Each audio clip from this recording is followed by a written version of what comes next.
So you're working there, and while you're working there, you're under this crazy schedule.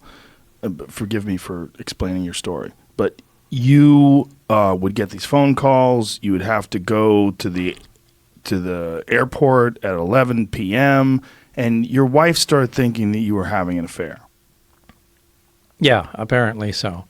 Now, I did give my permission to have, as part of the, security clearance process, I gave written permission to have the phones monitored and things of that sort. So they weren't doing any covert stuff. They, with any Q clearance, which is civilian top secret clearance or military top secret clearance, they go talk to friends and, places you've been, make sure you're not connected to foreign countries. But, monitoring your phone is nothing unusual. However, they insisted that, you don't even talk to your loved one, to your partner, to your wife, whatever, about what's going on. So she was essentially in the dark and didn't know the phone was being monitored. Well, part of the security clearance is that not only do you not have any connections to foreign countries and aren't a maniac, but you have to have a stable home life too. Well, she started having an affair with a flight instructor.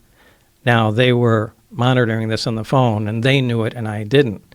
So they stopped me coming in, and their attitude at the time was, we need to see how this is going to play out, and if Lazar's going to get a little weird or anything. So let's just, hold him off from coming in and, see what happens. And they explained this to you, what was happening? Well, after the fact, yeah, because time kind of went on, and there were guys that were following me around, and I started getting a little concerned, going, well, shit, are they booting me out of the project? And if so, they're not just going to let me hang out at home and go get a new job knowing what I know. So as time went on, I started getting a little concerned, and I took my closest friends and just kind of got together, and I said, hey, remember that job I told you about? This is what's going on. And you don't need to take my word for it.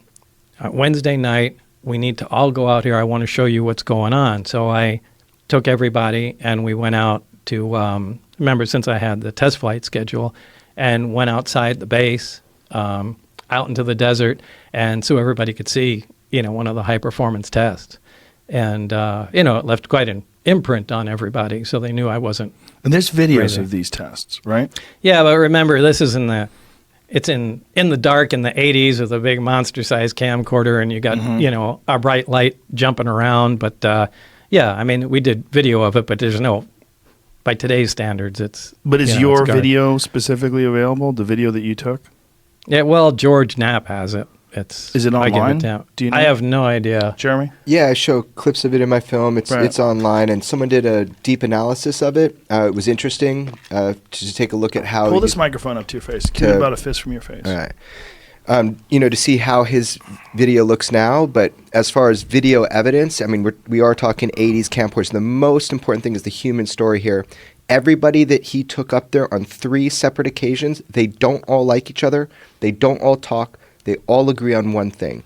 They saw something that night at the exact point in time and space that Bob Lazar said. And remember, this is 17 miles south of Area 51. No one even knew really about Area 51. We're talking Papoose Lake, and they all agree.